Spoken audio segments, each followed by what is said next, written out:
Hebreo chapter 11 verse 1. Kuna na dito yung absat, ito wikang English. Now faith is the substance of things hoped for, the evidence of things not seen. At dito yung verse 6 kakabsat. But without faith, it is impossible to please Him. For he that cometh to God must believe that He is, and that He is a rewarder of them that diligently seek Him. Kararag tayo? Kaya ni kararag tayo tupay, dagiti sagsabot ti kakabsat. Nadungo man nagparaburo na Diyos, kanatayo gunda o God. Nabasa min iti saom, nga pangadawan mi iti may kaskasaba karating aldaw. Dawatik Lord God nga bendisyonam, ano yung tara mo God, adipin mo nga mga kasaba. Ag ipatulod ka God, ti kakapinta sa rema, tapno may ibkas ko nga nanay, may bensa-bensa ka nanay, dagiti pagyatam para titong galmay. Ag ipatulod ka God, nga dagiti kakapinta sa rema. Kaya sa Diyo God, nga bendisyonam met, dagiti nga sagsagot mi. Tithes and offering o God, nga para king ka, kaya si ka o God, ti mangisubli. Kaya nadupin o ito na bendisyon, kaya dagiti ima, nga nagipaay. Agyaman kami, iti amin namin. In Jesus' name, amen. Palapantay tayo po kabsat. Praise the Lord. So, titema tayo kabsat na pauluan two kinds of faith. At nawaya tayo nga tumugaw. Amen kabsat. Nabasa tayo iti scripture kabsat o nabasa natin mga kapatid ang sinasabi na now faith is the substance of things, hope for the evidence.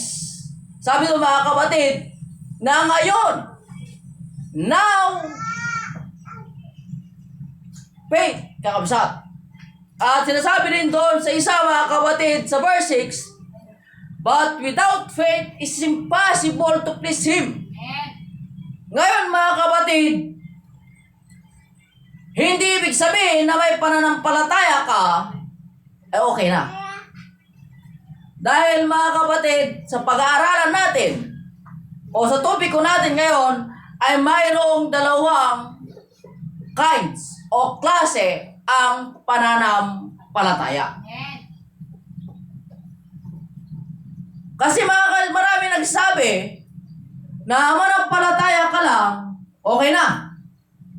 At maraming nagsasabi, pare-parehas naman tayo ng pananampalataya. Hello? Sa totoo lang mga kapatid, pare-parehas kaya tayo ng pananampalataya. According to the scripture mga kapatid, meron pang level ang mga pananampalataya. Amen. Okay.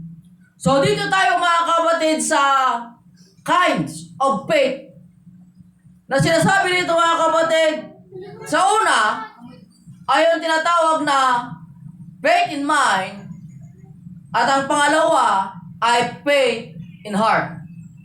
So yan po mga kapatid, yung tinatawag natin na pananampalataya.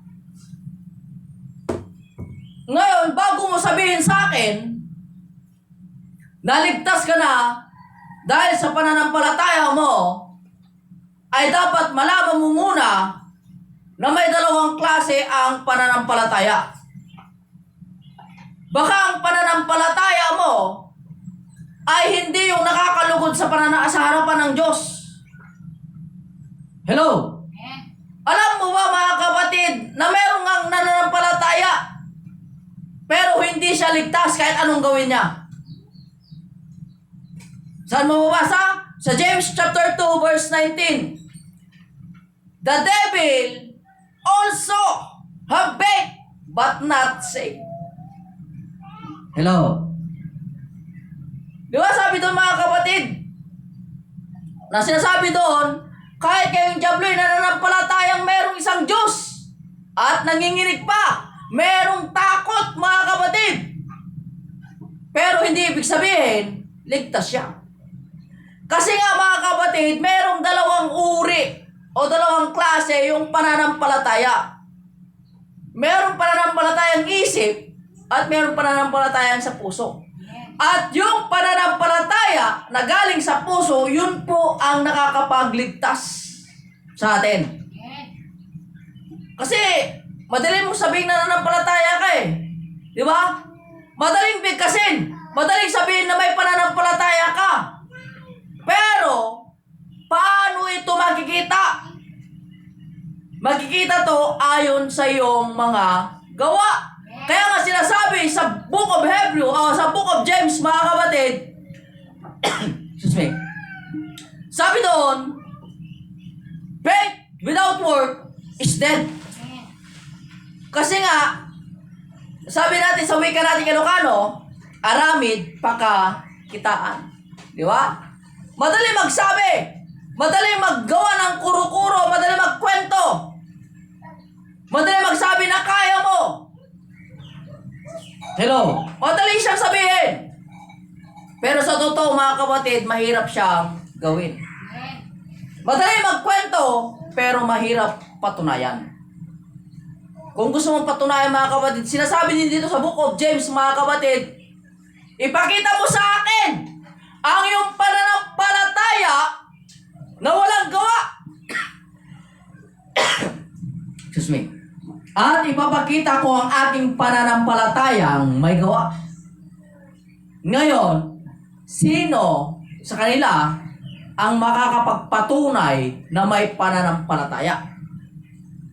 Yung bang nagsabi na siya ay may pananampalataya na walang gawa? O yung nagsabi na may pananampalataya siya at may gawa? Di ba mga kapatid, ang tunay na makapagpapatunay na may pananampalataya ay yung may nakikita? Kaya nga sinasabi sa Hebrews chapter 11 verse 1, now faith is the substance of things, hope for the evidence of not seen. Ito po ay nagiging ebidensya mga kapatid na nagmula dun sa hindi pa nakikita. Hello? Kaya ang pananampalataya mga kapatid, nagmumula yan sa hindi nakikita, papunta sa nakikita mga kapatid. Kaya nagsimula nung pananampalataya mo na wala mga kapatid na hindi nakikita, doon nagsimula yon. Pero ang wakas doon mga kapatid ay makikita. May bunga. Hello? Hindi mo pwedeng sabihin mo nga ani ka ng mangga na hindi ka nagtanim ng mangga. Ay ng buto ng mangga. Di ba? Hindi naman sasabihin mo na may aanihin ka, eh wala ka namang mga tanim. Asan ang pananampalataya doon? Yun po yun mga kapatid. So sabi rito mga kapatid, na ang pananampalatayang walang gawa ay patay nga. And faith in mind is not enough. Yung pananampalataya na galing lang sa isip mo mga kapatid ay hindi yan pwede. At ang masaklap pa mga kapatid sa mga ganitong pangangaral o sa mga ganitong mga mangangaral ay lagi nilang sinasabi, manampalataya ka lang, ligtas ka na. Manampalataya ka lang, kahit na yung hinaharap mong kasalanan ay patawad na. Hello? Sa tingin nyo mga kapatid, anong ginagawa ng pananampalatayang ganon? Para ba tinutukso nila yung tao na patuloy na gumawa ng pagkakasala? Pero nyo sabihin nila mga kapatid na your future sin is already forgiven. Hindi mo pa nagagawa pero napatawad na dahil meron daw silang pananampalataya. Ang tanong doon mga kapatid, kung tunay ang iyong pananampalataya, gagawa ka kaya ng kasalanan sa hinaharap? Tignan nyo mga kapatid kung paano nila i-twist ang katotohanan. Tignan mo mga kapatid kung gaano inalokohin ang tao. Kung gaano mga kapatid, kadunong, yung tinatawag natin mga bulaang propeta. Hello? One saved is always saved daw mga kapatid. Napagligtas ka, naligtas ka na. At hindi ka na raw maagaw ng kaaway sa kamay ng Diyos. Totoo naman. Pag ikaw ay hawak na ng Diyos, hindi ka maagaw. Maliban na lang kung tatalon ka sa kamay ng Diyos. Anong ibig ko sabihin ng mga kapatid? Hindi ibig sabihin mga kapatid na sa kamay ka na ng Diyos ay hindi ka na pwedeng mahulog. Paano kung sinadya mo ang pagkakasala? Ligtas ka kaya? Paano kung alam mong kasalanan ginawa mo pa rin? Ligtas ka kaya? Kaya huwag mong igagarantiya sa akin yung sinasabi mong may pananampalataya ka na hindi naman makikita sa gawa mo. Na sinasabi mong ligtas ka kahit hindi ka magsimba. Ligtas ka kahit sinasabi mo mga kapatid na gumagawa ka ng kasalanan o kaya patuloy ka pa rin sa paggawa ng kasalanan. Dahil may pananampalataya ka. Maawain ang Diyos. Mapagmahal ang Diyos. Hello? Huwag mo sabihin sa akin yun na may pananampalataya ka. Pero walang nakikita sa tamang gawa.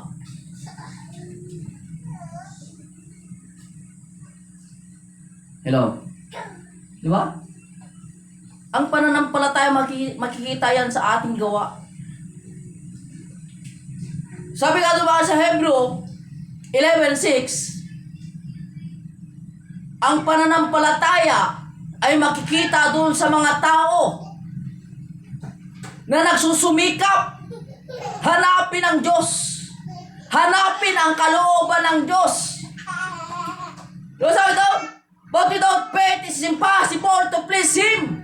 For he that cometh to God must believe that He is the rewarder of them that diligently seek Him. Yung sinasabi niyang diligently seek Him mga kapatid ay yung mga nagnanasa na hanapin siya. Yung mga nagnanasa na sundan ang kalooban ng Diyos. Yung mga nagnanasa na gawin ang lahat ng nais ng Diyos sa kanyang buhay. Yun ang may pananampalataya. Nasabi mo ba sa akin may pananampalataya ka? Pagsimba lang nga tinatamad ka pa. Diba? Saan doon ang pananampalataya? Hello? Palakpakan nga natin ang Panginoon mga kapatid.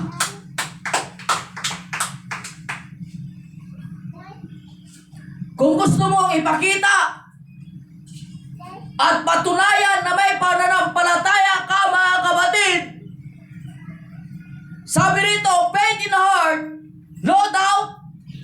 Una doon mga kapatid, walang pagdadalawang isip ang mga may pananampalataya sa galing sa puso.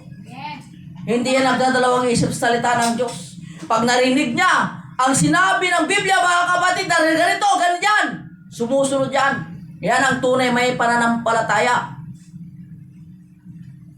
Ang tunay na may pananampalataya mga kapatid, sumusunod kung ano ang sinasabi ng Biblia.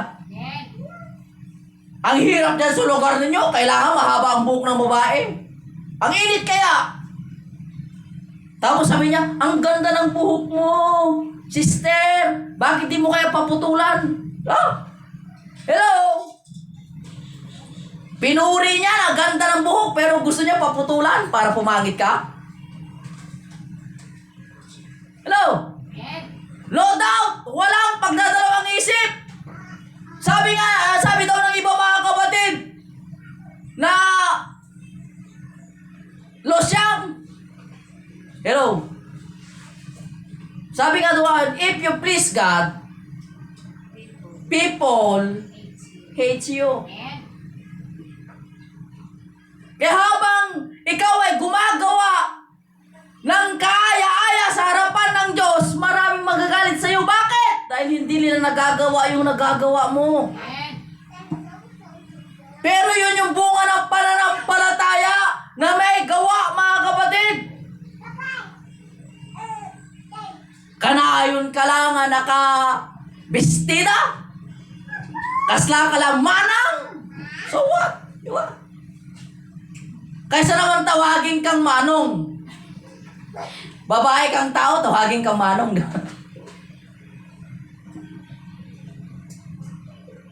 Hello? Ano ba mga kapatid? Kaya no doubt, ang pagsunod sa kalooban ng Diyos Walang pagdadalawang isip mga kapatid. Pag sinabi ng Biblia mga kapatid, we need to follow. Dahil sabi nga sa Bible mga kapatid, for without holiness, no man shall see the Lord. Kung walang kabanalan, ay hindi nila makikita ang Diyos. Hello? Kaya kinakailangan mga kapatid, sumunod tayo sa kabanalan na pinagkakaloob sa atin ng Panginoon. Na dapat natin gawin mga kapatid. Sabi ng iba mga kapatid, naalala ko, noong young people pa ako mga kapatid, may sabi sa amin, ang hirap naman dyan sa inyo, ang daming bawal. Bawal magpagupit ang babae. Bawal mahaba ang buhok ng lalaki. Dapat yung babae laging nakapalda. Yung lalaki dapat laging maayos ang damit. Ano ba yung sinasabi nyo? Bawal pang dinuguan sa inyo. Hello? Ano isasagot nyo doon mga kapatid? Ang dami daw bawal sa atin. Alam mo kung anong sagot doon mga kapatid? Simplihan na lang natin. Sabihin natin, hindi lang kami ang pinagbawalan, pati kayo. Pag sinabi niyang, bakit pati kami? Ang sabi ng Biblia, ibinigay ang kasulatan para sa lahat. Sa mabasa yung mga kapatid, no? Sa 1 Thessalonians, kung di ako nagkakamali, o 1 Timothy, o 2 Timothy, chapter 3, verse 15. Basahin natin mga kapatid para paliwanag. 2 Timothy ata yun. Basahin natin para mas malinaw. 2 Timothy, chapter 3, verse 16. 15. At mula sa pagkasanggol ay inyong nalalaman ang mga banal na kasulatan na makapagpatunong sa iyo sa ikaliligtas sa pamagitan ng pananampalataya kay Kristo Jesus. Ang lahat ng mga kasulatan na kinasiyahan ng Diyos ay mapapakinabangan din naman sa pagtuturo, sa pagsansala, sa pagsaway, sa ikatututo na nasa katuwiran. Ito, Panghuli 17, sabi nito, upang ang tao ng Diyos ay maging sakdal, tinuruang lubos sa lahat ng mga gawang mabuti. Sabi nito mga kapatid, upang ang tao ng Diyos. Ibig sabihin ba mga kapatid, tayo na pinagbawalan, tayo lang ba ang tao ng Diyos? At sila na hindi nakaanib sa atin mga kapatid ay hindi tao ng Diyos? Para sabihin nila na tayo lang pinagbawalan? Na tayo lang ang maraming bawal? Hindi! Ang kinakausap dito, mga kapatid, ang sinasabihan dito, lahat ng tao. Tao ng Diyos. Di ba? Hindi niya sinabi nito lingkod ng Diyos. Hindi niya sinabi nito na tagasunod ng Diyos. Hindi niya sinabi nito mga nagsisimba lang. Kundi lahat ng tao. Kaya nga sinasabi mga kapatid sa banal na kasulatan, humayo kayo, ipangaral ninyo ang ebanghelyo sa lahat ng kinapal. Diba? Kasi nga, lahat ay dapat makaalam sa kalooban ng Diyos. So yun po yung pananampalataya mga kapatid. Doon makikita yung pananampalataya sa pagsunod sa kalooban ng Diyos. No doubt, walang pagdadalawang isip mga kapatid. Kaya nga, sinasabi nila maraming bawal sa atin. Mali! Hindi lang po sa atin ito pinagbabawal, kundi sa lahat. Pero biblical naman din, according to the book of Romans, mga kapatid, kung di ako nagkakamali na nakasulat pa sa Romans yon, na sinabi doon, sa huling mga araw, pipili ang tao ng kanilang pakikinggan. Yung lang kaaya-aya sa kanilang pangdinig. Kaya tignan nyo mga kapatid, konti tayo. Kasi nga, hindi naman tayo sugar-coated preaching. Hindi kasi tayo sugar-coated teaching. Hindi po tayo sugar-coated. Na yung makikinig sa atin ay puro lang sasabihin natin, pagpapalain ka ng Diyos, payayamanin ka ng Diyos, mahal ka ng Diyos kahit nagkakasala ka. Hello! Hindi tayo ganun mangaral, mga kapatid. Di ba? Kasi ang tinuturo natin pawang katotohanan. Na ang tao pag nagkasala, impyerno talaga. Hello? Pag nagkasala ka, tapos bukas mamamatay ka, impyerno ka kagad. Kaya sinasabi mga kapatid, di ba? Ng Biblia, sino ang nakakaalam na mangyayari bukas? Para magiging mapagmalaki ka sa araw ngayon.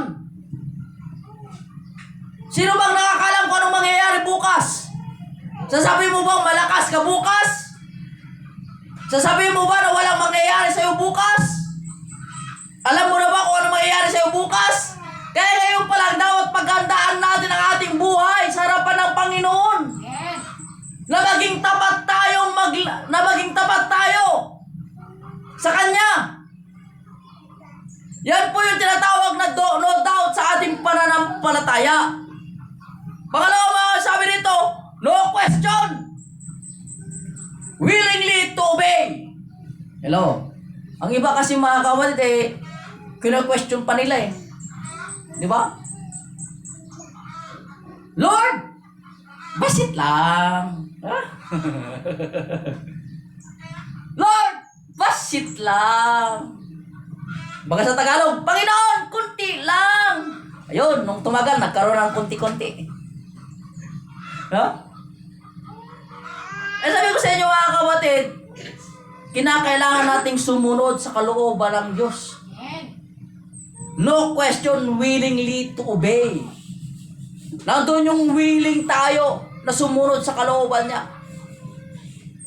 Nasabi nga rito sa Proverbs chapter 3, verse 5 to 6, trust in the Lord with all your heart and lean not unto your own understanding, and He will direct your path, mga kapatid. Siya ang magtutuwid ng iyong daan kung ipagkakatiwala natin sa Kanyang lahat. Alam niyo mga kapatid, ito minsan na pinakamahirap sa ating pananampalataya. Hindi ko sinasabi sa inyo mahirap. Napakahirap mga kapatid. Bakit? Papatayin mo yung nasa ng laman Di ba? Yung gusto mo, pipigilan mo talaga.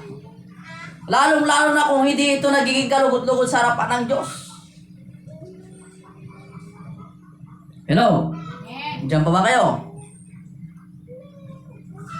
Pag sinasabing trust in the Lord with all, mga kapatid, ibig sabihin, yun ang sinasabi na kakalimutan mo kung sino ka. Yun yung pananampalataya na galing sa puso. Lord, walang bukas. Walang isasayang bukas. Pero dahil may salita ka, pupunta ako. Hello? Yun po yung pananampalataya. Lord, walang pamasahe. Ang layo ng church. Maglakad ka. Di ba? Gawa ka ng paraan. Dahil hindi ka naman pababayaan ng Diyos. Alam niyo ba mga kapatid, doon sa amin may testimony doon yung matanda na kapatiran namin. Alam niyo ba kung saan ang kanyang bahay? Nasa malayo mga kapatid sa church. Malayo. Sabi niya, yung testimony niya, wala siyang pamasahe. At dahil sa wala siyang pamasahe, 9 o'clock pa naman ang umpisa ng service, 6 o'clock pa raw, umalis siya ng bahay nila, naglakad. Naglakad siya. Pero wala pa raw, basta hindi pa malayo ang kanyang nalakad, may humintong tricycle. At tinanong siya, saan ka pupunta, nanay? Inakjay Kapilya. Sa madaling sabi mga kapatid, sinakay siya libre. Gumawa siya ng paraan mga kapatid para makapag-church. Dahil ang sa puso niya mga kapatid, kailangan niyang pumunta. Tingnan niyo ang kanyang pananampalataya, hindi siya pinabayaan ng Panginoon. Dahil sabi niya, meron man o wala, pupunta ako. Pero hindi ko yun ina-advise sa inyo mga kapatid. Baka hindi kayo parehas ng pananampalataya. Di ba? Pero kung gusto niyo subukan ng Panginoon, malaya kayo. Dahil biblical naman yan eh. Hindi ko rin kayo i-discourage. Mga kapatid, ini-encourage ko pa nga kayo eh. Diba? Sabi doon, trust God. Subukan ninyo ako, sabi ng Panginoon ng mga hukbo. So, try. Kinakailangan mo ungkatin yung pananampalataya mo. Kinakailangan i-shake mo yung pananampalataya mo. Diba? I-shake mo yung pananampalataya mo. Tapos sinabi ng mga meron pa yan siya tinatawag na shake explosion. Di ba? Kinakailangan may sumabog. Di ba? At sabi doon, expansion, lalawak mga kapatid ang yung pananampalataya. Amen. Sa yan pang kagandahan sa atin mga kapatid. Hindi natin kinakailangan na mangaral ng sugar-coated preaching mga kapatid para lang lumakas ang inyong pananampalataya. Hello? Amen. Pansin nyo ba mga kapatid? Yung mga magulang noon, yung mga nanay at tatay noong una mga kapatid, di ba sobrang stricto nila? Namamalo, kung ano mga kung ano mga nila, ipapalo nila sa kanilang mga anak. Pero tignan mo yung mga bata, no? Di ba? Disiplinado. Ngayon, mga kapatid, sasabog ng ugat, wala ka ng boses. Sa 10 inutos mo, wala pang isang natapos. Hello? Amen. Ang gusto ko lang ipakita sa inyo mga kapatid, ang Diyos hindi nagbabago. Amen. Kung ano ang kanyang mga salita noon mga kapatid, masakit man. Pero ikatututo natin. Hello? Palakpakan natin ang Panginoon mga kapatid. Are you willing to obey God willingly? Dito po tayo magtatapos mga kapatid. Tatanungin ko kayo ulit. Are you willing to obey God? Willing ka bang sumunod sa kalooban ng Diyos? Amen.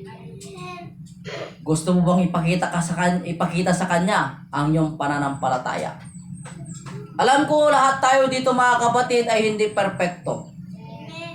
Lahat tayo ay may sarili-sariling mga kahinaan. Pero lahat tayo na naririto ay merong iisang Diyos. Kung ako natutulungan ng Diyos sa aking kahinaan, alam ko tutulungan kayo ng Diyos sa inyong kahinaan. Kung ako tinutulungan ng Diyos financial, alam ko tutulungan kayo ng Diyos financial. Kung ako tinutulungan ng Diyos sa aking sa pagkakadown, mga kapatid, alam ko tutulungan din kayo ng Diyos na makaahon. Dahil iisa lang ang Diyos natin. Kaya sa oras na ito mga kapatid, habang lahat tayo ay tumatayo, maaari ka bang lumapit sa Diyos at dumulong sa Kanya at sabihin mo, Lord, increase my faith.